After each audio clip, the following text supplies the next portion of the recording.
ஓம் சாந்தி. 2/7/2026 வியாழக்கிழமை. வாணி தரும் வசந்தம். இனிமையான குழந்தைகளே, நீங்கள் விகாரங்களை தானம் செய்தால் ராகு திசை நீங்கிவிடும், கிரகங்கள் நீங்கிவிடும், ஆத்மாவில் உள்ள தோஷம் நீங்கிவிடும். ஹே பாரதவாசி குழந்தைகளே, உங்களுடைய ஆதி சனாதன தேவி தேவதா தர்மம் மிகவும் உன்னதமானது. நீங்கள் சர்வகுண சம்பன்ன சோலாகல சம்பூர்ணமானவர்களாக இருந்தீர்கள்.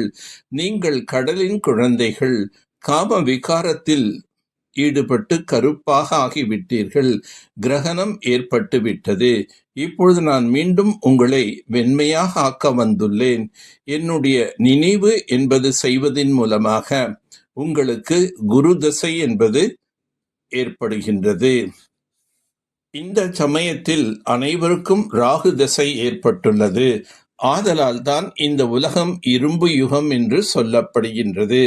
ஆனால் குழந்தைகளாகிய உங்கள் மீது குரு தசை உருவாகியுள்ளது. பாரதவாசிகள் மகிமை பாடுகின்றார்கள், ஆனால் அர்த்தம் ஒன்றும் புரிந்து கொள்வதில்லை. ஒரேடியாக கல் புத்தியாக ஆகிவிட்டார்கள். கல் புத்தியாக யார் ஆக்கியது? ராவணன்.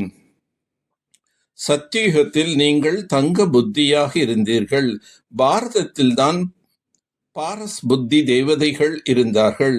அவர்களே இப்பொழுது கல் புத்தி பத்தித்தமானவர்களாக ஆகிவிட்டார்கள். துவாபர யுகத்திலிருந்து காம விகாரத்தில் அமர்ந்து கருப்பாக ஆகிவிட்டீர்கள். இப்பொழுது தந்தை நம்மை பாவனமாக ஆக்க வந்துள்ளார். நாம் சத்தியம் திரேதா யுகத்தில் சுகம் நிறைந்தவர்களாக இருந்தோம். நீங்கள் அனைவரும் சொர்க்கவாசிகளாக இருந்தீர்கள். இப்பொழுது நரகவாசிகளாக ஆகிவிட்டீர்கள் என்று சிவ தந்தை புரிய வைக்கின்றார். உங்களுடையதான் சிரேஷ்டமான தர்மமாகவும் கர்மமாகவும் இருந்தது. இப்போது நீங்கள் கீழான பாவி ஏழையாக ஆகிவிட்டீர்கள்.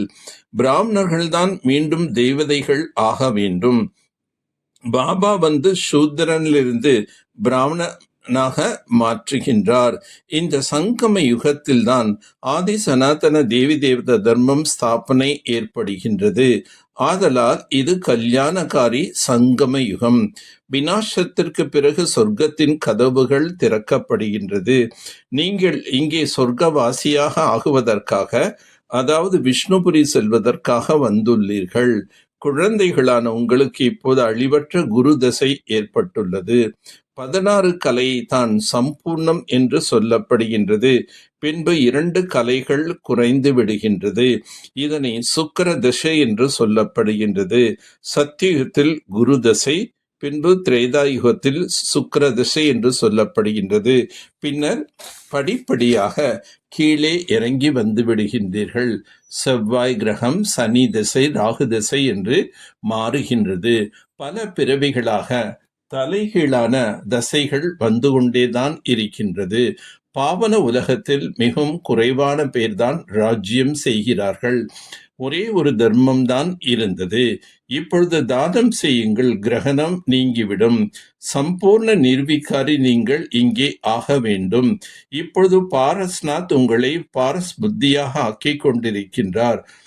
அதனால் அப்படிப்பட்ட பாரஸ்நாத் பாபாவை நீங்கள் மிக அன்போடு நினைவு செய்ய வேண்டும்.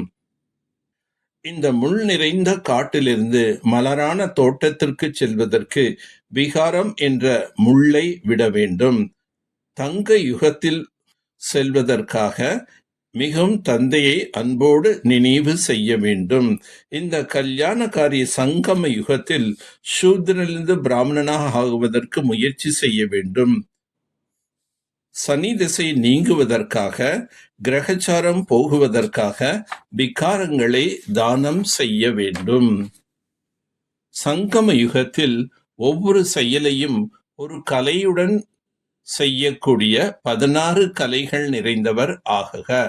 சங்கம யுகம் என்பது குறிப்பாக செயல் வடிவலான கலையை காட்டுவதற்கான யுகமாகும். யாருடைய ஒவ்வொரு செயலும் கலை நயத்துடன் இருக்கின்றதோ அவர்களுடைய ஒவ்வொரு செயலும் மற்றும் குணங்களும் மகிமை பாடப்படுகின்றன. 16 கலைகள் நிறைந்தவர் என்றால் அவர்களுடைய ஒவ்வொரு நடத்தையும் ஒரு முழுமையான கலை வடிவில் தென்பட வேண்டும். இதுவே முழுமையான நிலையின் அடையாளமாகும். சாக்கார தந்தையின் பேச்சு, நடத்தை என்ற அனைத்திலும் தனித்துவத்தை கண்டீர்கள் அல்லவா? அதுதான் கலை எனப்படும். அவரிடம் எழுந்து அமரும் கலை, பார்க்கும் கலை, நடக்கும் கலை என அனைத்தும் இருந்தன. எல்லாவற்றிலும் ஒரு பற்றற்ற நிலையும் சிறப்பும் இருந்தது. எனவே அவரை பின்பற்றி நீங்களும் 16 கலைகள் நிறைந்தவர்களாக ஆகுக. யார் ஒரு விஷயத்தை உடனடியாக புரிந்து கொண்டு சரியான முடிவை எடுக்கின்றாரோ அவர்களே சக்தி வாய்ந்தவர் ஆவார். குழந்தைகளாகிய உங்களிடம் யோகம் எப்பொழுதும் ஜுவாலா ஸ்வரூபமாக சக்தி வாய்ந்ததாக மாறுகின்றதோ அப்போது தூய்மை என்ற நெருப்பு ஒரு நொடியில் உலகத்தின் அசுத்தங்களை சாம்பலாக்கிவிடும். தூய்மையின் இந்த சக்தி மிகவும் மகா சக்தியாகும். இறுதியில் நீங்கள் முழுமையாக தூய்மை அடையும் போது உங்களுடைய உயர்ந்த சங்கல்பத்தின் தீவிர தீயினால் இந்த அசுத்தங்கள் அனைத்தும் எரிந்து சாம்பலாகிவிடும். நல்லது. ஓம் சாந்தி. ஓம் சாந்தி. ஓம் சாந்தி.